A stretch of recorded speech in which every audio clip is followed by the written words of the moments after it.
রব চাই জিন্দগি আপনি যেভাবে চললে ফিরলে জীবন পরিচালনা করলে খুশি হবে সেইভাবে আমাদের জীবন পরিচালনা করার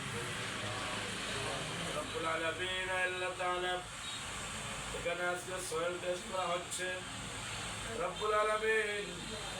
সয়েল টেস্টের আগে আপনার নাম নিয়ে আপনার জিকির আজকের নিয়ে আপনার পবিত্র কালামুল্লাহ শরীফ আজকের এই দোয়ার আয়োজন করা হয়েছে রব্বুল আলামিন সয়েল টেস্টের মধ্যে ইয়া আল্লাহ পজিটিভ ইয়া আল্লাহ এই বিল্ডিংয়ের জন্য উপকারী মাটি দান করুন রব্বুল আলামিন আল্লাহ তাআলা এখানে যত ধরনের কল্যাণ আছে তামাম ধরনের কল্যাণ এখানে রহমান করম মানায়াত ফরমাও যত ধরনের অনিষ্ট আছে অনিষ্ট